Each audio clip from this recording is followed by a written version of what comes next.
Assalamualaikum warahmatullahi wabarakatuh. Perkenalkan, nama saya Trimahi Handayani dengan NIM 2020143585 Prodi PGSD. Baiklah, di sini saya ingin memenuhi tugas mata kuliah dari dosen pengampu Miss Endang Surtioni, Magister Pendidikan, selaku dosen pengampu mata kuliah bimbingan dan konseling sekolah dasar. Baiklah teman-teman, pembahasan kita kali ini kita akan membahas tentang bimbingan belajar bagi anak sekolah dasar.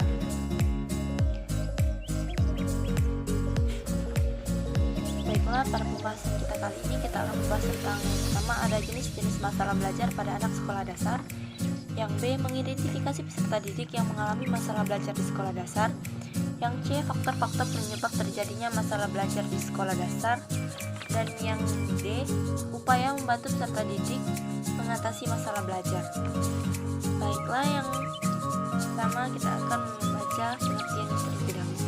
Bimbingan belajar di sekolah dasar merupakan layanan bimbingan yang bertujuan untuk membantu siswa sekolah dasar dapat belajar dengan efektif dan efisien, mencapai perkembangan optimal dan mengembangkan kebiasaan belajar yang baik dalam menguasai pengetahuan serta mempersiapkan untuk melanjutkan pendidikan pada tingkat yang lebih tinggi. Baiklah, yang pertama kita akan membahas tentang jenis-jenis masalah belajar pada anak sekolah dasar. Yang pertama, keterlambatan akademik. Keterlambatan akademik yaitu keadaan murid yang diperkirakan memiliki intelijensi yang cukup tinggi tetapi tidak mampu memanfaatkan secara optimal. Yang kedua, ketercepatan dalam belajar yaitu keadaan murid yang memiliki bakat yang cukup tinggi. Yang ketiga, sangat lambat dalam belajar yaitu keadaan murid yang memiliki bakat akademik yang kurang memadai. Yang keempat, kurang motivasi dalam belajar, yaitu keadaan murid yang kurang bersemangat dalam belajar, mereka seolah-olah tampak jerah dan malas. Yang kelima, sering tidak sekolah, yaitu murid-murid yang sering tidak hadir atau menderita sakit dalam jangka waktu yang cukup lama sehingga kehilangan sebagian besar kegiatan belajarnya. Baiklah, yang B, mengidentifikasi peserta didik yang mengalami masalah belajar di sekolah dasar. Yang pertama, tes hasil belajar. Kita sebagai seorang guru, jika ingin mengetahui sejauh mana peserta didik telah mencapai tujuan belajar, yaitu melalui tes ini, agar kita sebagai seorang guru dapat mengetahui sejauh mana materi yang telah dikuasai oleh peserta didik yang telah kita ajarkan. Yang kedua, tes kemampuan dasar. Setiap siswa memiliki kemampuan dasar atau kecerdasan tertentu. Tingkat kemampuan ini biasanya diukur atau diungkap dengan menggunakan tes kecerdasan yang sudah baku. Yang ketiga, pengungkapan sikap dan kebiasaan belajar. Belajar merupakan tugas seorang siswa, oleh karena itu, seorang guru perlu memiliki kebiasaan belajar.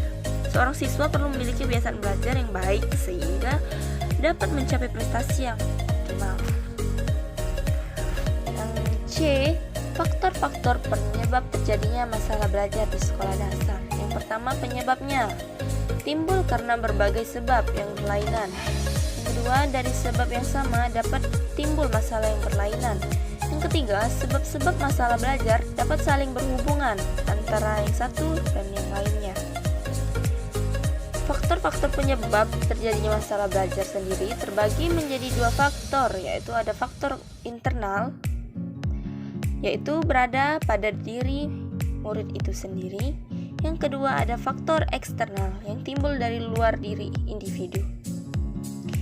Yang pertama itu ada faktor internal. Yang pertama ada gangguan fisik, yang kedua tidak keseimbangan mental, yang ketiga kelemahan emosional, dan yang keempat kelemahan yang disebabkan oleh kebiasaan dan sikap yang salah.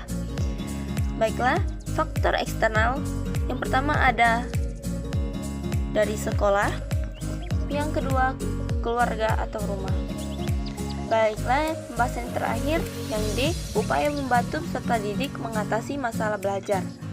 Yang pertama ada pengajaran pengayaan, yang kedua kegiatan pengayaan, yang ketiga peningkatan motivasi belajar, yang keempat pengembangan sikap dan kebiasaan belajar yang baik, yang kelima membantu menyusun rencana, yang keenam membantu murid dalam mengikuti KBM di kelas, yang ketujuh melatih membaca cepat, yang kedelapan melatih dapat mempelajari buku pelajaran, yang ke-9 membiasakan murid mengerjakan tugas secara teratur, yang ke-10 membantu menyusun jadwal di rumah, yang ke-11 membantu murid agar dapat berkembang secara wajar dan sehat.